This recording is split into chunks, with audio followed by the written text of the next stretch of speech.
যশোর বোর্ডের অনলাইন ক্লাসের সকল শিক্ষার্থীদের শুভেচ্ছা, অনলাইন ক্লাসের শুভেচ্ছা এবং অভিনন্দন। আমি উত্তম কুমার বসু, সহকারী অধ্যাপক SPC Kapoor high school and college. আমরা গত ক্লাসে আলোচনা করেছিলাম চাহিদার সংকোচন প্রসারণ এবং চাহিদার হ্রাস বৃদ্ধি। আজকে আমরা আলোচনা করব স্থিতিস্থাপকতা, এবং তোমাদের সবাইকেই বলছি এই স্থিতিস্থাপকতা মানে যে বিষয়টি, এইটা একটু গুরুত্বপূর্ণ বিষয়, সুতরাং সবাই মনোযোগ সহকারে এইটা খেয়াল করবা যে স্থিতিস্থাপকতা এই শব্দটার ইংরেজি প্রতিশব্দ হচ্ছে এলাস্টিসিটি, এবং এই এলাস্টিসিটি শব্দটা প্রথম ব্যবহৃত হয় 1950 সালে ফ্রান্সের এক সায়েন্টিফিক টার্ম হিসেবে এই এলাস্টিসিটি কথাটা ব্যবহৃত হয়ে থাকে। এই এলাস্টিসিটি শব্দটা এসছে দুটি শব্দ থেকে, একটা হচ্ছে ইলেকট্রিকাস যেটা ল্যাটিন শব্দ, এবং আরেকটা আছে ইলেকট্রোস যেটা হচ্ছে গ্রিক। এই দুটি শব্দ থেকে এই এলাস্টিসিটি শব্দটা এসেছে। এই এলাস্টিসিটি শব্দের অর্থ কি?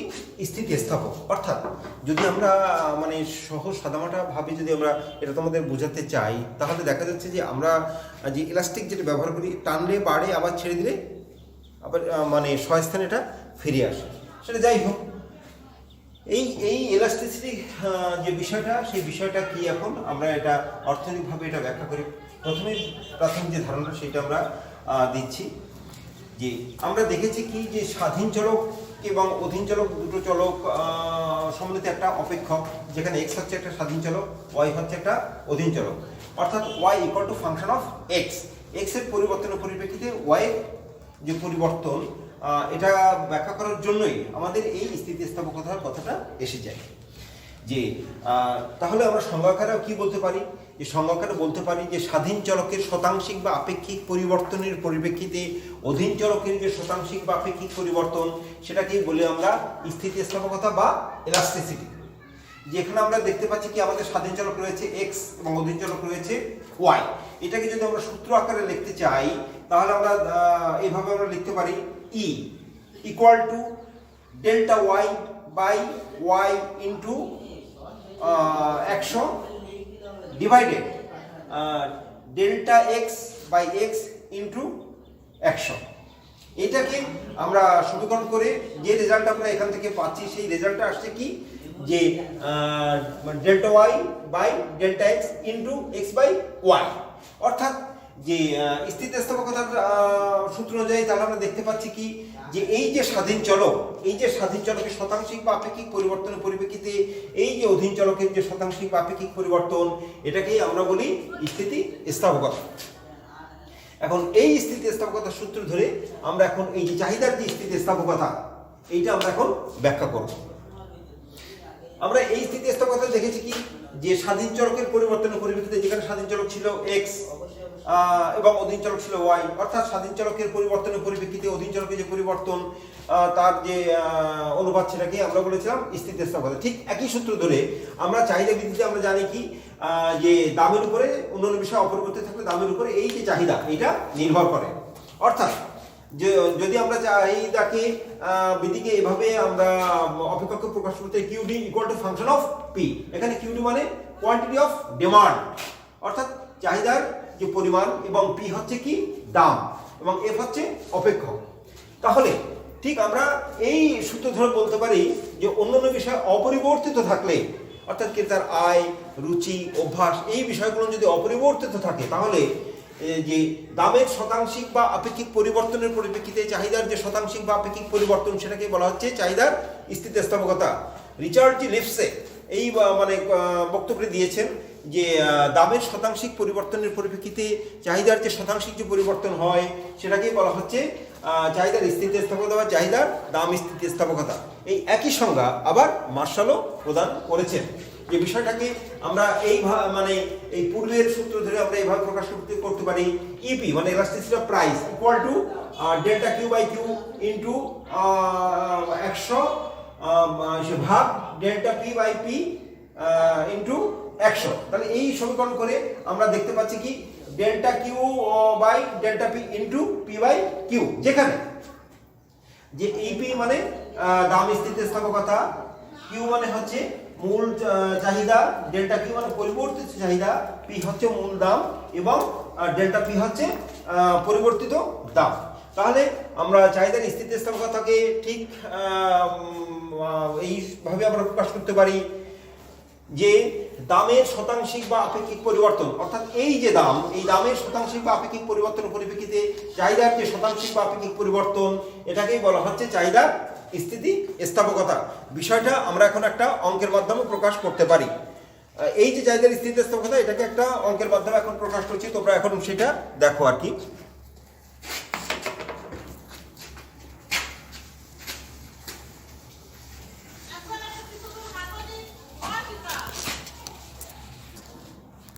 আমরা যে স্থিতিস্থাপকতায় আমরা বলেছিলাম যে দামের শতাংশিক বা আপেক্ষিক পরিবর্তনের পরিপ্রেক্ষিতে চাহিদার যে শতাংশিক বা আপেক্ষিক পরিবর্তন, সেটাকে আমরা বলেছিলাম চাহিদার স্থিতিস্থাপকতা।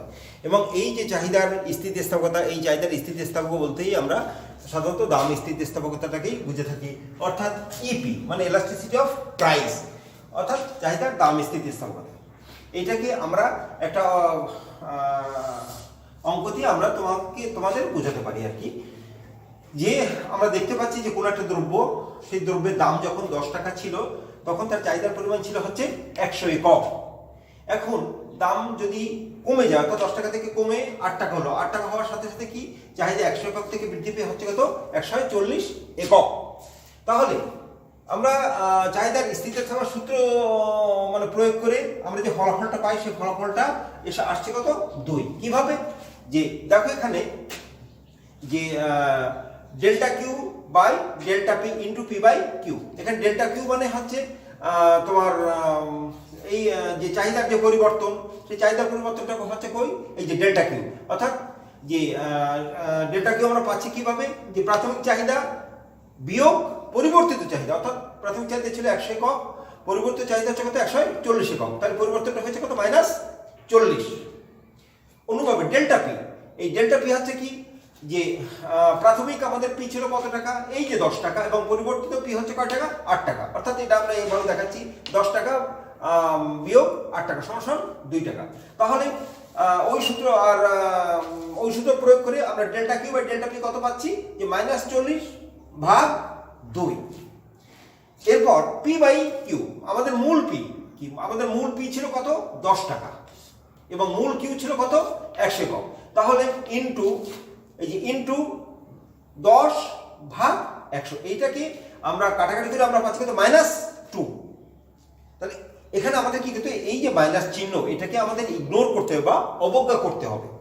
কেন অবজ্ঞা করতে হবে? যেহেতু আমরা জানি কি দামের সাথে চাহিদার যে সম্পর্ক, এটা হচ্ছে বিপরীতমুখী। দাম হ্রাস পেয়েছে, চাহিদা বেড়েছে, আবার দাম বৃদ্ধি পেলে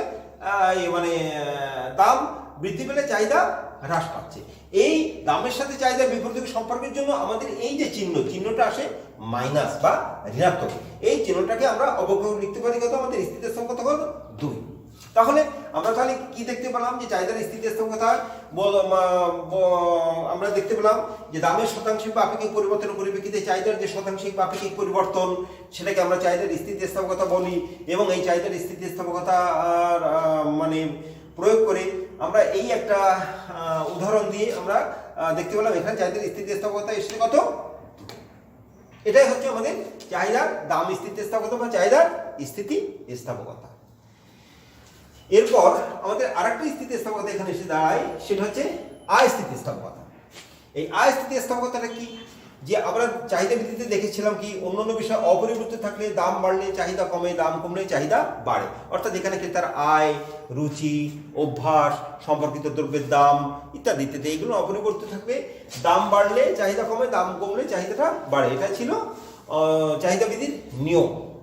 এইবার আমরা দাম মানে এখানে শুধু আমরা আয়টাকে মানে বিবেচনা করবো, অর্থাৎ আয়ের পরিবর্তনটাকে বিবেচনা করব। সেখানে দাম বা অন্যান্য যে বিষয়গুলো সম্পর্কিত দ্রব্যের দাম বা ক্রেতার রুচি অভ্যাস, এগুলোকে অপরিবর্তিত মানে ধরে নেব।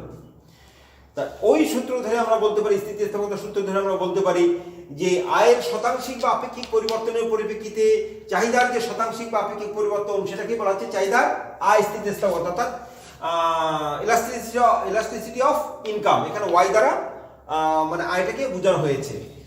তাহলে এই মানে আয়ের শতাংশিক বা আপেক্ষিক পরিবর্তনের পরিপ্রেক্ষিতে চাহিদার যে শতাংশিক বা আপেক্ষিক পরিবর্তন সেটাকে আমরা বলি চাহিদা আয় স্থিতি স্থাবকতা। অর্থাৎ এই যে এখানে আয় স্থিতিস্থাপকতা হচ্ছে কি ই ওয়াই, অর্থাৎ আয় স্থিতিস্থাপকতা, কিউ হচ্ছে মূল চাহিদা, ডেল্টা কিউ হচ্ছে পরিবর্তিত চাহিদা, ওয়াই হচ্ছে মূল আয়, ডেল্টা ওয়াই হচ্ছে পরিবর্তিত আয়। অর্থাৎ এটাকে আমরা মানে সূত্র প্রয়োগ করে আমরা যে ফলাফলটা পাই সেই ফলাফলটা আসছে কি delta q by delta y into y by q, এটাই হচ্ছে আয় স্থিতিস্থাপকতা। অর্থাৎ তাহলে আমরা দেখতে পাচ্ছি কি যে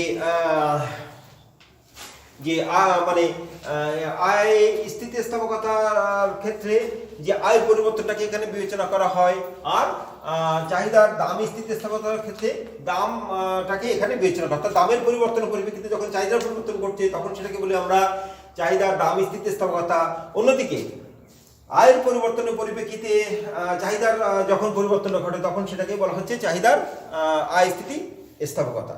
আচ্ছা, আমরা এর পরের দিন যে আরেকটা যে গুরুত্বপূর্ণ যে বিষয় ক্রস ইলাস্টিসিটি, অর্থাৎ আড়াআড়ি স্থিতিস্থাপকতা এবং স্থিতিশীল চাহিদা এবং অস্থিতিশীল চাহিদা, এইটা আমরা আলোচনা করব। ধন্যবাদ সবাইকে।